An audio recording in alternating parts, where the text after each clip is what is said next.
We're going to be going over the Desire to Learn News tool or Course Announcement tool, whichever you'd like to call it. When you come to a course site in D2L, the first thing you'll see is this Course Announcements box.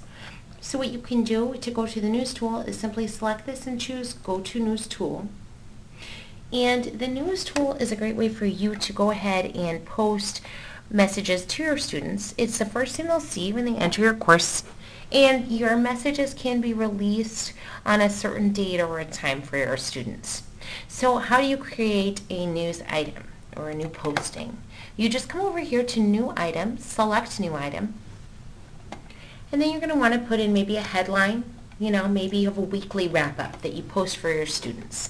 So you might want to say here, whatever, as a wrap-up and a review, and maybe I want to make some references to the discussion boards this week.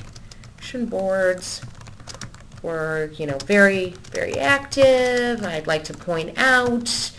And what's nice about the News tool in D2L is that you can actually create a quick link by selecting that, choose discussions, and maybe I'm talking about a specific form that we talked about that week. I can actually put this in. Then I just insert it. And now, as I create this news posting and I put this information in, I can link to different areas of the course. Maybe you want to say, I think the class needs to go back and review a certain content item. I can link to the content area, and I can select a specific topic maybe that I've created in content.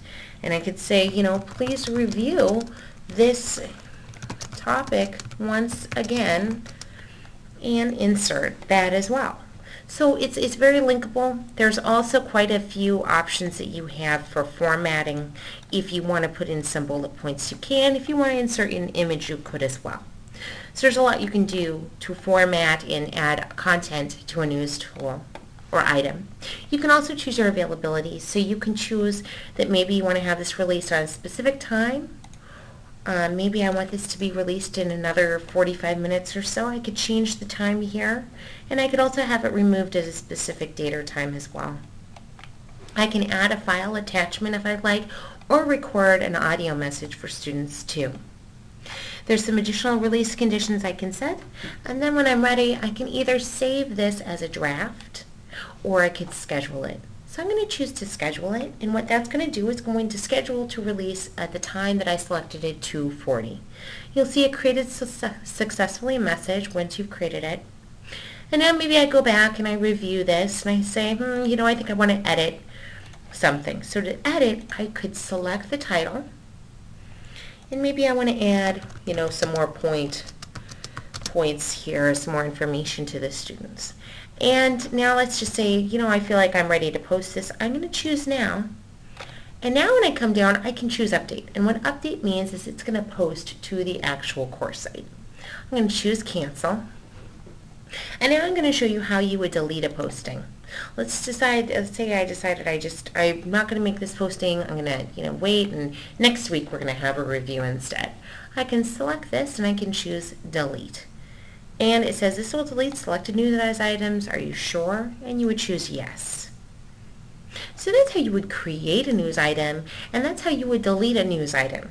Another thing you can do is you can reorder news items on this page. So I can put this at the bottom, and then this first welcome is at the top.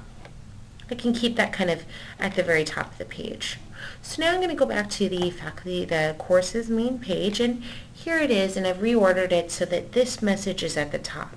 So that's how you can create a new, edit, delete, and reorder news items in your course. Thank you for joining us in this tutorial.